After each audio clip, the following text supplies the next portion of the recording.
రెండవ దినవృత్తాంతముల గ్రంథము 15వ అధ్యాయం 16వ వచనము. తన తల్లి అయిన మైక అసహ్యమైన ఒక దేవతా స్తంభము నిలిపినందున ఆమె ఇక పట్టపు దేవి అయి ఉండకుండా రాజైన ఆస ఆమెను త్రోసివేసి ఆమె నిలిపిన విగ్రహమును పడగొట్టి చిన్నాభిన్నము చేసి కిద్రోను వాగు దగ్గర దాన్ని కాల్చివేశను.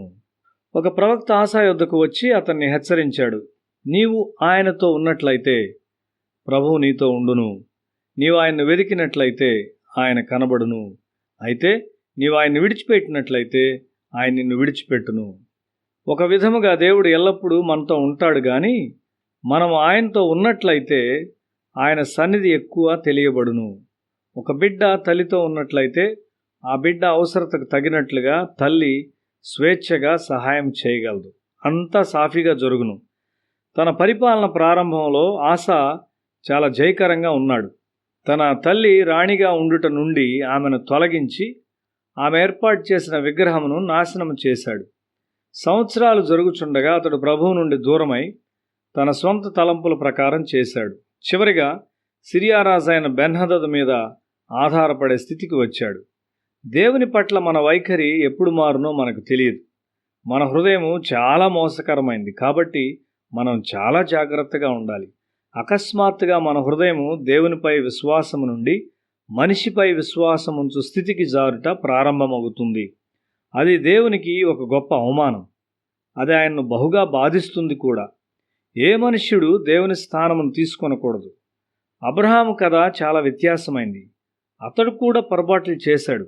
ఒక ఐగుప్తు భార్యను తీసుకొని ఆమె ద్వారా కుమారుని పొందుట్లో దేవునికి దూరమయ్యాడు.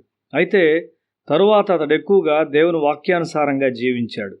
మన జీవితంలో ఆత్మలో అభివృద్ధి చెందుచు దేవుని మీద ఆధారపడుచున్నామా? మరియు ఆయన పట్ల మన నమ్మకత్వము అధికముగా పెరుగుచు నిజమైనదిగా ఉన్నదా? కొంతమంది వారి ఆత్మీయ జీవిత ప్రారంభంలో గొప్ప విజయాలను కలిగి ఉంటారు. తరువాత వారు క్రమంగా స్వీయ నమ్మకం గలవారై దేవుని నుండి దూరమైపోతారు. ఆస తన అనారోగ్యతలో దేవుని నుండి వైద్యుల వైపు తిరిగాడు. మన విశ్వాసము చాలా సులభంగా దేవుని నుండి మనుషుల వైపు తిరుగుతుంది. అబ్రహాము తన పొరపాట్ల నుండి నేర్చుకున్నాడు. వయసులో పెద్దవాడగుచుండగా అబ్రహాం ఎక్కువగా దేవుని మీద ఆధారపడినాడు.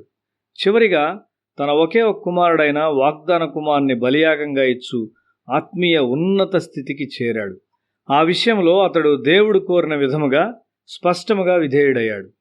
తన ఏకైక కుమారుని మనందరి కొరకు సిలువుపై సమర్పించిన దేవుని కార్యమునకు సూచనగా అతడు తన కుమారుని సమర్పించాడు.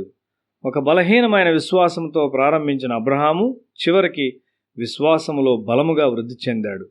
అతని భార్య కూడా సహకరించడం ద్వారా విశ్వాసములో వృద్ధి చెందినది. మన విశ్వాసమును దేవుని నుండి మనుషుని వైపు త్రిప్పుట చాలా సులభం. దేవుని మీద మన ఆధారం కొనసాగుచూ వృద్ధి చెందినట్లు మనం చూసుకోవాలి. మరియు ఆయన పట్ల మన విశ్వాసంపై స్వీయ తృప్తి గలవారముగా మనము తయారవ్వకూడదు. పరిపూర్ణతలోనికి మనము వృద్ధి చెందుచూ ఉండాలి.